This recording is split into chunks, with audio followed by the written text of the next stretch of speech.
Bien adossé au vent, une cabane de gardien affalée sous un toit de chaume. Les talons s'envahissant parmi les roseaux frémissants, au vent léger flotte sa crinière. Eh bien bonjour mesdames, bonjour messieurs, parce qu'on ne peut plus dire mademoiselle maintenant. Il paraît qu'il ne faut plus le dire, donc bonjour mesdames, bonjour messieurs. Voilà, vous êtes chez Régine, vous le voyez. Alors chez Régine, c'est chez moi, c'est un lieu familial que j'ai voulu créer à travers ce que j'ai vécu dans cette maison, puisque je suis née dans cette maison. Voilà, et je suis reçue avec David et Nordine de Nemosus TV. Voilà, ils ont eu la gentillesse de venir chez moi, et je les en remercie beaucoup. Et puis on va tout le long de cette interview vous présenter un petit peu ma petite carrière, tout ce que j'ai fait un petit peu dans ma vie, que ce soit au niveau de la chanson ou autre que vous allez découvrir. Bonjour à toutes et tous, bienvenue pour ce nouvel opus de notre chronique Focus sur Nemosus TV. Ce soir, nous avons l'insigne honneur et la chance d'être à Galician, sur la commune de Vauvert, avec l'ambassadrice de la Camargue, Régine Pascal. Régine, bonsoir. Eh bien bonsoir, et merci d'être venu dans mon village galicien. Merci à toi de nous accueillir. Alors Régine, est-ce que tu peux nous dire comment dans ton enfance, dans ton adolescence, dans ta jeunesse, tu es venue vers les traditions camarguaises? Je suis venue, déjà je suis née ici, parce qu'en fait je suis née dans cette maison. Et je fais partie d'une famille de 15 enfants, j'ai 11 frères et 3 sœurs. Et en fait, j'ai des frères qui étaient raseteurs, notamment mon oncle Roger Pascal, qui était quand même un grand raseteur. Mon frère Bruno Pascal, qui a été quand même aussi un raseteur. Et donc, bien évidemment, j'ai grandi là-dedans. Et il faut savoir aussi que j'ai 3 sœurs, ce sont les aînés. Et après, il y a eu 8 garçons, moi et 3 garçons. Donc, j'ai toujours été garçon manqué. Comme ma mère disait, j'étais le garçon manqué. Et j'allais, quand il y avait les abrivades, j'allais toujours attraper la queue du taureau pendant les abrivades. Et au grand désespoir de ma mère, que je me faisais gronder d'ailleurs. J'allais pas aux cornes, non, parce que ça c'est trop costaud, il faut être un homme pour ça. Mais je me régalais. Donc j'étais vraiment, depuis toute petite, dans les jeux taurins, dans les traditions camarguaises. Voilà.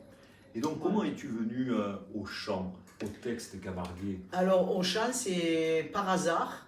C'est-à-dire, il y avait la fête à Galician et l'orchestre, il y avait un orchestre, comme à l'époque, il y avait une estrade avec l'orchestre. Et l'orchestre, on se connaissait, parce que en principe, c'était toujours le même orchestre qui venait chaque année. Et puis on se voyait dans des balles l'hiver. Et ils savaient que je chantais un peu comme ça à la maison. J'avais discuté avec eux. J'adorais Michel Thor. Moi, j'étais très grande fan de Michel Thor. Et alors, je disais que je chantais beaucoup de Michel Thor et tout. Et une fois, ils m'ont dit, tu ne voudrais pas chanter avec nous? Et en fait, ils me faisaient chanter Viva Espagne. Parce que dans les orchestres, ils jouaient beaucoup ça. Mais je dis, pourquoi pas? Donc, une fois ou deux, je suis montée sur l'estrade à chanter Viva Espagne. Et en fait, au comptoir, il y avait un gars, parce que j'avais 14 ans, moi, il y avait un gars qui faisait l'apéro avec mes frères, que je ne connaissais pas. Et ce gars chantait à la Lyre auverdoise, qui était à l'époque une association et très très connue à l'époque, où il y avait plusieurs artistes. Et ce gars, il vient vers moi, il me dit tu voudrais chanter? Je le regarde, j'ai dit je sais pas, je me suis jamais posé la question. En fait, je m'étais jamais posé la question. Des fois, on est petit, on dit quand je serai grand. Bien sûr. Moi, mais alors vraiment pas du tout. Je chantais dans ma chambre, dans ma salle à manger, et j'étais contente. Il me dit, tu sais, nous on répète tous les dimanches à Vauvert, ce serait bien de venir. Et moi, je suis toujours partante dans ce que moi, tu me dis, il faut monter le Mont Blanc. Allez, je pars, je monte le Mont Blanc. Tu es partante. Je suis partante, j'aime découvrir et beaucoup d'expérience, d'apprendre les choses. Et je pars du haut de mes 14 ans à cette association. Et j'arrive, je connaissais personne. Et donc, ils me disent, chante-nous quelque chose. Je chante une chanson, je sais pas, de Michel Thor ou peut-être de Piaf, parce qu'à l'époque, voilà. Et il me dit, on te garde. engagé. Bon, oui, qu'est-ce qu'il faut que je fasse? Première audition concluante. Voilà. Donc, comme je leur ai dit que je chantais du Michel Le Thor, donc j'ai commencé avec ces chansons-là. Et je suis restée à la Lyre Verdoise à peu près 8 ans, où j'ai quand même, bon, tu apprends quand même quelque chose. Et au bout de 8 ans, j'avais envie de passer à autre chose. J'avais envie d'évoluer, en fait. J'aurais pu me dire, oh, j'arrête de chanter, j'en ai marre. Non, je me suis prêtée au jeu, je me suis régalée. Et je me suis dit, bon, ben, j'ai envie de faire autre chose. Et donc cette nouvelle étape, passer à autre chose, comment as-tu procédé? Alors, dans le groupe de la Lyre Verdoise, il y avait 2 guitaristes qui, eux, faisaient plein de spectacles à côté et de la Lyre Beauverdoise. Et donc, ils m'ont dit, Régine, si tu veux, viens. Donc, on a appris des morceaux, ils m'accompagnaient à la guitare. Donc, j'ai commencé comme ça. Et puis, au fur et à mesure des années, j'ai fait des chansons sur bande musicale. Et là, j'ai commencé à tourner un petit peu plus large. Voilà, je suis allé un petit peu plus loin. Très large, tu allais beaucoup plus loin voilà. que la Camargue et le Midi méditerranéen. Et donc, ben, je faisais à l'époque à Lunel, comme ça s'appelait. La discothèque, c'était pas une discothèque même, c'était, oh, ça me reviendra peut-être tout à l'heure. J'allais là, c'était connu, il y avait tout le French Cancan qui venait à cet endroit. Et puis je faisais beaucoup à l'époque des discothèques, Oui. parce qu'à l'époque, beaucoup d'artistes allaient dans les discothèques. D'abord j'avais fait à Bellegarde, non pas à Bellegarde, il y avait une discothèque pas loin, j'étais avec Christian Delagrange. Il y avait Christian Delagrange. J'avais fait sa première partie, puis on avait chanté ensemble. Voilà. Et après, il y avait une discothèque à côté de Sommières où il y avait les Forbans, là aussi. Et puis, petit à petit, ben, j'ai connu des gens m'ont contacté parce que moi, jamais j'allais trop vers les gens. J'étais quelqu'un assez réservé parce que j'aimais pas me montrer. Mais bon, il fallait bien que de temps en temps, Quand tu descendais de la scène, me montre. J'avais pas tellement le choix. Tu assures après le spectacle au niveau relationnel pour avoir des contacts et de nouveaux contrats et de nouveaux tours de chant. Donc on m'appelait, tout ça. Et après, j'ai commencé à faire des premières parties. J'ai fait des premières parties d'Hervé Villard, d'Herbert Léonard, de C. Jérôme, Daniel Guichard, Nicoletta. Christian Delagrange aussi. Des artistes connus et reconnus voilà, de la variété française. Il y avait Christian, comment il s'appelait celui qui chantait Angélique, Michel Orso. Et donc, Michel Orso. ton idole de jeunesse, Michel Thor, est-ce que tu l'as rencontré? Est-ce que tu as pu échanger? Alors alors en fait je voulais pas trop la rencontrer parce que j'avais une image d'elle et je voulais pas être déçue. Parce que parfois on est déçu, on a une image de quelqu'un et ouais. Alors on s'est eu, on n'était pas loin l'une de l'autre parce que j'étais invitée à un endroit, parce que j'étais beaucoup invitée et elle justement elle était invitée. Mais j'ai pas voulu aller. Est-ce que j'ai bien fait, pas bien fait, je sais pas. Mais par contre, à l'heure actuelle, et qu'on rentre quand même dans l'âge, ça me ferait rien de la rencontrer. Là, j'aimerais bien de la rencontrer parce que je me dis finalement, tu voulais pas avant pour X raisons et je me dis que c'est bête quoi, que je la rencontre pas à l'heure actuelle. Eh bien, on lance un appel à Michel Thor, son impresario et ses proches, qui de mémoire vit dans le Vaucluse. N'hésitez pas à contacter Régine. Et s'il est possible que Michel et Régine se rencontrent, vraiment, ça serait un moment authentique pour l'une comme pour l'autre. Ouais. Fin de la parenthèse, excusez-nous. Mais même, il y a un truc, même j'ai rêvé d'elle, j'ai rêvé qu'elle venait à la maison et que j'y faisais visiter, qu'on était partis toutes les deux en voiture, je sais pas pourquoi, j'y faisais visiter Galicia. J'espère que c'est un rêve prémonitoire qui se réalisera prochainement. De tout cœur, très sincèrement. Je sais pas, parfois on fait des choses... Voilà un petit peu, après j'ai rencontré un producteur qui avait engagé mon mari, parce qu'à l'époque, moi c'est mon mari qui me sonorisait, et qu'il avait engagé parce que lui avait un spectacle, mais un spectacle en hommage à Luis Mariano. Donc c'est lui qui racontait l'histoire de Mariano sur scène, et en fait il racontait l'histoire de sa naissance, enfin de ses débuts de chansons jusqu'à la fin. Donc il avait 2 ténors, Un qui faisait le côté quand il était jeune, et un autre ténor, le côté, voilà. Et un jour, il dit à mon mari, il savait que je chantais, mais moi, je ne le connaissais pas. Il a dit, Régine, elle ne viendrait pas chanter. Alors, mon mari, il fait, ben, pourquoi pas Et quand mon mari m'en parle, il me dit du Louise Mariano. Je dis, que tu veux que je fasse avec du Louise Mariano alors, je ne comprenais pas trop. Et en fait, quand je l'ai rencontré, il m'a dit, j'aimerais que tu me fasses tout le côté variété de Mariano, style Maman la plus belle du monde, avec tout ça.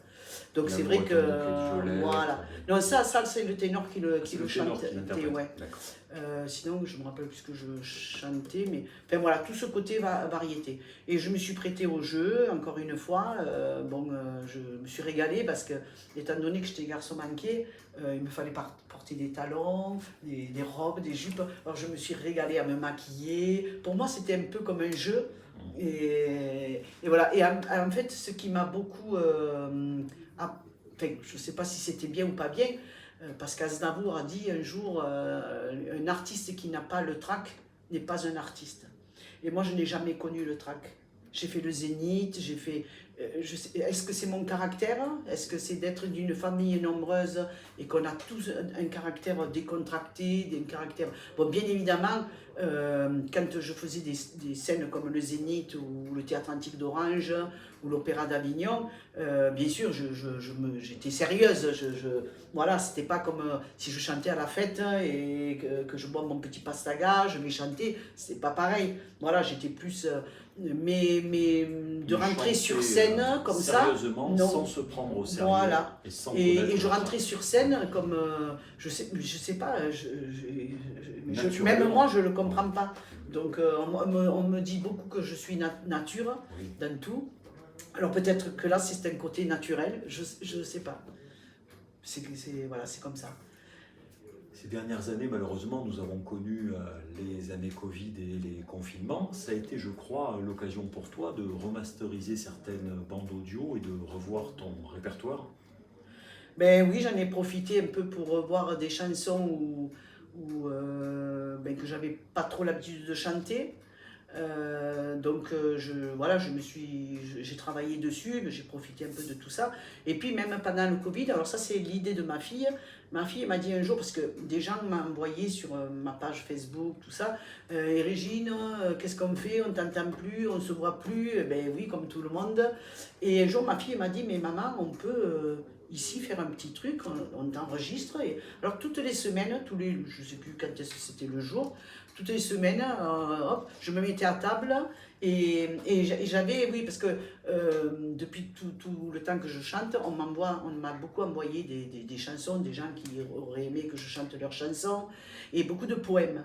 Et je ne m'en suis jamais servi de ces poèmes. Et là, j'en ai profité, à chaque fois qu'on faisait un enregistrement, je lisais un poème qu'on m'avait envoyé, qu'on m'avait offert, quoi. Et donc là, je chantais une chanson, je lisais ce poème, et puis voilà, et les gens se régalaient, ça faisait passer un petit moment pendant le Covid. Voilà. Et donc ici, dans ton antre, chez Régine, chez toi, dans ta maison natale, à ton image, je suis en train de découvrir, et les téléspectateurs le découvriront après, tous les beaux souvenirs que tu as sur tes murs. Il n'y a pas tout, même. Il n'y a pas tout, mais il y a énormément, ça ravive énormément chez nous tous de beaux et bons souvenirs. Ce sont donc des souvenirs que tu as cumulés et que tu as mis sur tes murs au fil des années et des décennies, ou c'est assez récent d'avoir...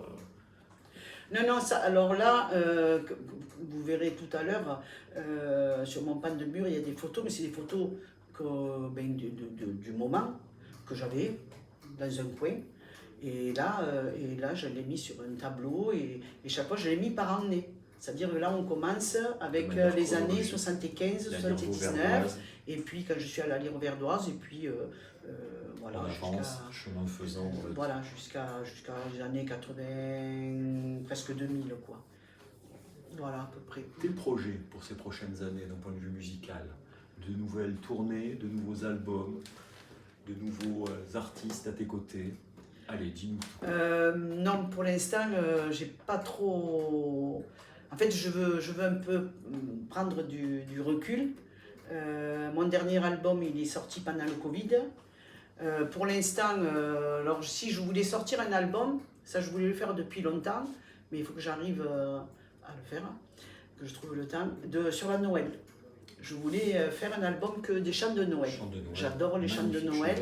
Voilà, alors je voulais faire ça. Bon, on ne l'a pas encore fait. Un autre album, mais je sais pas. Pour l'instant, il n'y a rien de prévu parce que je me suis mise un peu en recul et puis j'ai plein d'activités à côté. Notamment footballistique. Voilà, alors il faut que j'en parle de ça. Oui, avec plaisir. Donc en fait, comme je vous ai dit que je faisais partie d'une famille nombreuse et que je suis née au milieu des garçons, tous mes frères jouaient au foot. Bien évidemment, j'ai joué au foot. Donc j'étais presque tous les jours sur les terrains de foot. Tu étais à quel poste? Attaquant? Alors, quand je jouais avec... Parce qu'à l'époque, il n'y avait pas d'équipe féminine comme ça. Donc quand je jouais, j'ai joué qu'avec des garçons. Moi. Et quand je jouais avec les garçons, je jouais arrière. Okay. Bon, c'est comme ça, arrière. Et un beau jour, il y a un entraîneur qui est venu entraîner l'équipe senior de Galicia et qui était de Beaucaire, qui habitait à Beaucaire. Et il m'a vu jouer là, parce que je venais taper dans le ballon. Voilà. Et il me dit, tu veux jouer au ballon? Alors pareil, hein, pour la tu veux jouer au ballon? Oui, pourquoi pas? Pourquoi il me posait cette question? En fait, il entraînait l'équipe de Beaucaire. Il s'était monté une équipe à Beaucaire, une équipe de filles. Beaucairois, oui. Et donc je dis pourquoi pas. Donc je suis parti là-bas. Et là-bas, quand ils m'ont vu jouer, bon, j'étais technique. Donc du coup, je suis passé à l'avant. De l'arrière, je suis passé avant-centre. Voilà, alors au début j'étais un peu dépaysée parce que quand tu tiens quelqu'un et puis qu'il te faut apprendre à te... Donc c'était... Mais bon, j'ai vite pris le coup. Et du coup, on était en Ligue, puis on est passé en National parce que chez les filles ça allait vite pour monter, parce qu'il n'y avait pas beaucoup d'équipes.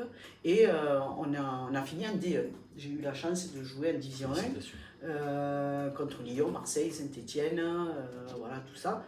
Et je me souviens une anecdote à Saint-Étienne, je tirais tous les coups francs. Et à un moment donné, je tire un coup franc qui passe à ras de la barre, mais à l'extérieur. Et sur les gradins, j'entends ouh, comme souvent. Et c'est vrai que c'était la première fois que j'étais en D1. Et franchement, c'était impressionnant. C'était impressionnant quand on est sur le terrain et qu'on entend ça. Dans un stade qui plus est mythique. Et le stade, comme il s'appelle, Geoffroy. Voilà. Donc voilà, et donc ça c'est des très beaux souvenirs. Après, j'ai mon fils en grandissant, il a joué au Nîmes Olympique. Après j'ai passé, comme j'étais avec les joueurs de Nîmes Olympique, j'ai passé mes diplômes d'entraîneur, parce qu'en fait je trouvais que c'était bien, c'est que l'entraîneur faisait passer le diplôme d'entraîneur à tous les joueurs, de façon à ce que s'il y en a qui ne pouvaient pas percer, ils pouvaient faire dans leur passion, voilà, entraîner passion, une division au-dessous. Voilà. Donc j'ai passé mes diplômes d'entraîneur, après j'ai créé mon équipe féminine à Galicia, j'ai créé même tous les petits, j'avais créé à l'époque, c'était le boom, parce que maintenant c'est un peu plus dur, mais j'avais 3 équipes de petits de 6 ans, j'avais 3 équipes, c'était vraiment ce qu'on ne retrouve plus malheureusement maintenant. Et j'avais toutes les catégories jusqu'au senior. Voilà, alors ça a duré un temps, et puis c'est après que j'ai connu mon impresario, et qui avec lui, on est parti pendant 5 ans, on est parti en tournée. Voilà, dans toute la France, on a fait tous les plus grands théâtres et opéras de France.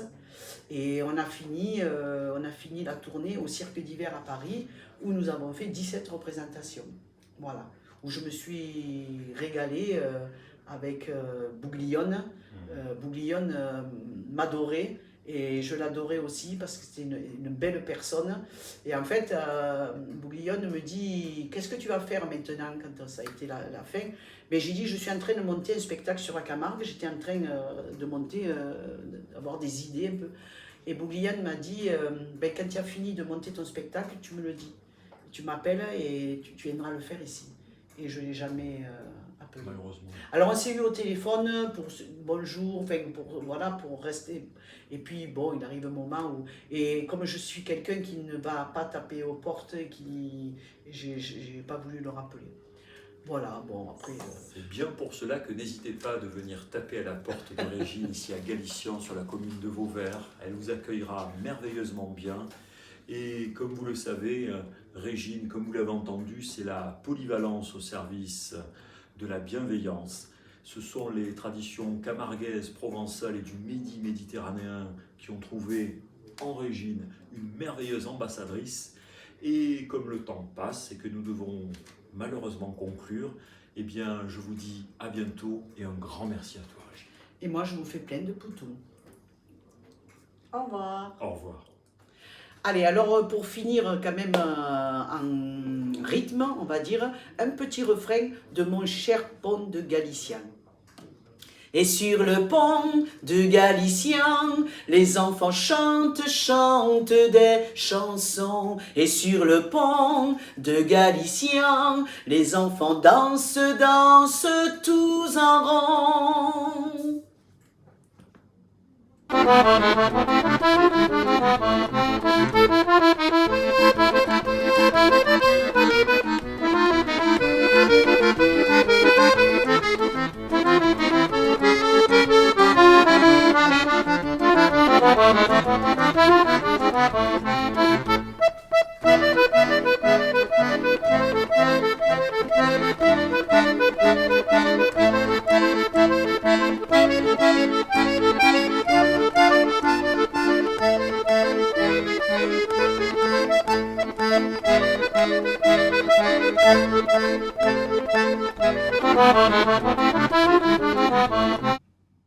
Bien adossée au vent, une cabane de gardien affalée sous un toit de chaume.